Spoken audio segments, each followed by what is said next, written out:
जी अस्सलाम वालेकुम स्टूडेंट, उम्मीद करता हूँ आप खैरियत से होंगे। तो आज के इस लेक्चर में हम exercise 3.A question number 2 solve करेंगे।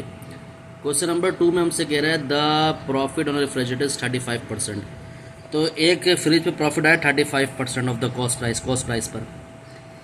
अब ये कह रहा if the profit is $280 find the cost price and the selling price. अगर जो प्रॉफिट है वो $280 है, ठीक है, तो आपको मालूम करना है कॉस्ट सेलिंग प्राइस और कॉस्ट प्राइस, ठीक है, ये मालूम करने का बोल रहा है। तो जैसा कि आपके लिए मैं क्वेश्चन नंबर 2 सॉल्व करा रहा हूँ, तो उसके बाद इंशाल्लाह 3 करेंगे, 4 करेंगे। बहुत ही आसान सवाल है, देख लेते हैं।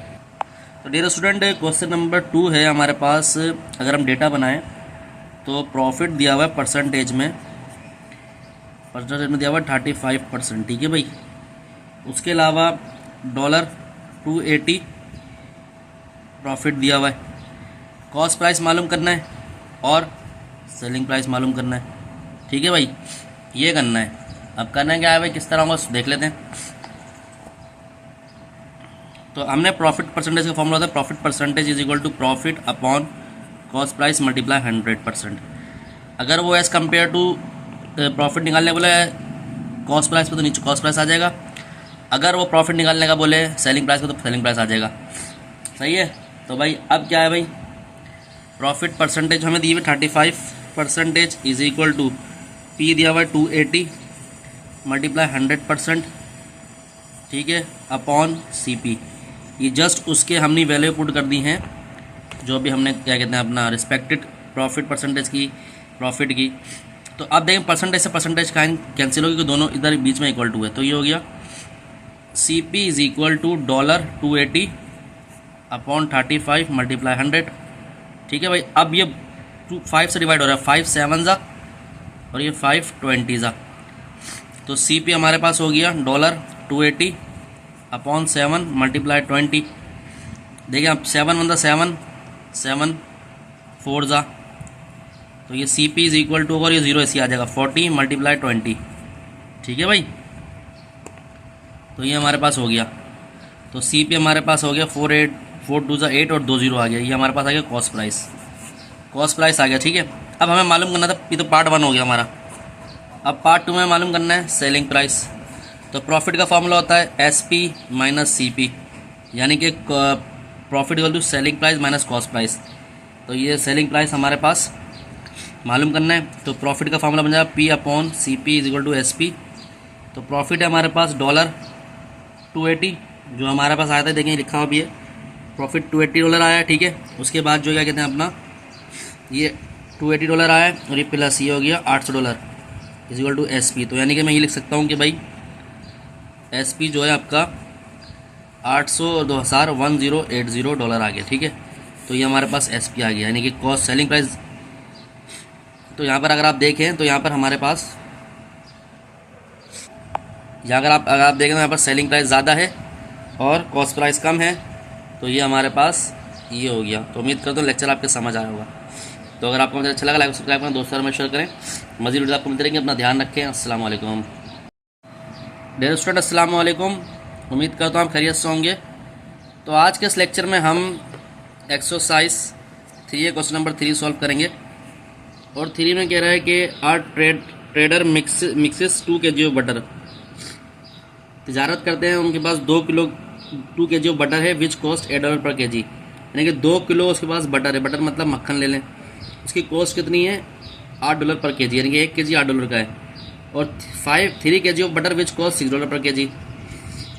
अब ये कह रहा है ही सेल द मिक्सचर एट $2.55 पर 250 ग्राम, यानी कि तो 250 ग्राम जो बेचा वो बेचा $2.55। कह रहा है express his profit as a percentage of selling price. इसका प्रॉफिट निकालना है, ये तो हमें पता है प्रॉफिट परसेंटेज निकालनी है, लेकिन ये कह रहा है ऑफ हिज सेलिंग प्राइस पर निकालना है। तो नीचे SP आएगा, ठीक है, ऊपर नीचे CP नहीं आएगा। तो अगर मैं यहाँ डेटा बनाना चाहूँ स्टूडेंट, तो यहाँ पर हमारे पास 2 kg बटर की कॉस्ट आई हुई कितनी, $8 पर kg, सही है। और 3 kg बटर की कॉस्ट आई हुई $6 पर kg, ठीक है। यानी कि अगर मैं इसको इस तरह करूं, इसका मतलब है 1 kg $8 पर है, यानी कि 2 kg बराबर होगा 2 मल्टीप्लाई 18। टोटल कॉस्ट निकाल लेता हूँ उनको, टोटल कॉस्ट। तो 2 किलोग्राम था और 8 से मल्टीप्लाई करा क्योंकि $8 पर केजी है, ठीक है।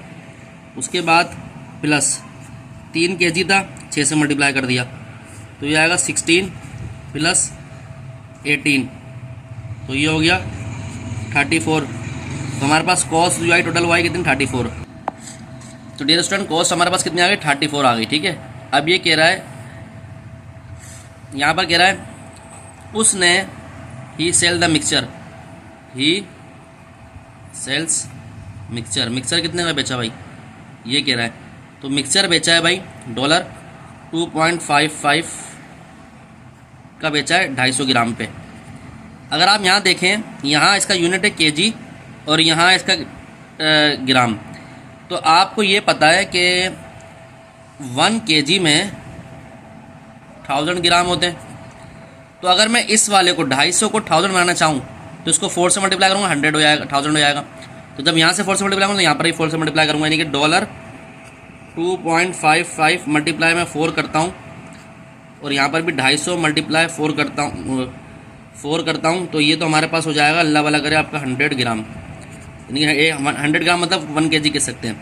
100 ग्राम के लें या 1 केजी के लें, 100 ग्राम या 1 केजी के लें। लेकिन यहाँ कितना होगा जब 2.55 मल्टीप्लाई 4 कर देंगे तो यहाँ देख लेते हैं भाई। अब यहाँ अगर हम मल्टीप्लाई करना चाहें तो यहाँ मल्टीप्लाई कर लेते हैं 2.55 मल्टीप्लाई 4, तो 4 5 20, 2 इधर लगा, 4 5 20, 22, 2 इधर लगा, 2 इधर लगा, 4 4 8 10, तो 10.20, यानी कि इसका इधर आया $10.20, यानी कि 10.20 का बेचा 1 केजी का, ठीक है भाई। ये समझ आ गया आपके। अब 1 केजी इसने बेचा है $10.20 केजी का, लेकिन हमारे पास टोटल है कितना, टोटल हमारे पास था 2 केजी प्लस 3 केजी 5 केजी। तो अगर मैं 5 को मल्टीप्लाई करूँ 10.20 से, सही है, तो ये हमारे पास सेलिंग प्राइस जो आ गया, यानी कि सेलिंग प्राइस निकालना है ना, ये हमारे पास आएगा 51, सही है। कितना आ गया 51। अगर 5 का मल्टीप्लाई करेंगे 10.20 तो 51 आ गया। तो प्रॉफिट निकालना है तो प्रॉफिट परसेंटेज हमारे पास किसकी बराबर होती है भाई, profit percentage is equal to profit upon as compare to selling price बोला, तो सेलिंग प्राइस मल्टीप्लाई 100%, ठीक है भाई। तो प्रॉफिट ऐसे ही लिखा, परसेंटेज मालूम करनी है। तो प्रॉफिट क्या होता है SP minus CP upon SP multiply by 100। तो भाई अब देखें SP कितना है 51 माइनस 34 अपॉन 51 मल्टीप्लाई 100%, ठीक है भाई। ये होगा ना भाई सेलिंग प्राइस 51 माइनस 34 51 अपॉन 100, तो ये हो गया 17 यहाँ से बचा, 51 यहाँ से बचा, मल्टीप्लाई हो गया 100%, सही है भाई। तो ये हो गया 17 मतलब 17 3 ज़ा 51, तो 100% अपॉन 3। तो इसको इस तरह भी लिख सकते हैं, फ्रैक्शन में अगर आप लिख लें, या तो इधर छोड़ दें, या तो अगर फ्रैक्शन में लिखना चाहें तो ये 100 अपॉन 3 3 ज़ा 9 बचा 1, 0 से याद 3 9 बचा 1, तो ये हो गया क्वोशंट, रिमाइंडर और ये डिवाइज़र, यानी कि ये हो गया 33 1/3%, ये भी आ रहा है, ठीक है। तो ये हमने कर लिया 51 था, ठीक है। तो उम्मीद करता हूँ लेक्चर आपके समझ आएगा स्टूडेंट। अगर आपको हमारा चैनल अच्छा लगा लाइक और सब्सक्राइब करें, अपने दोस्त यारों में शेयर करें, मज़ीद वीडियो आपको मिलती रहेंगी। अपना ध्यान रखें, अस्सलाम वालेकुम।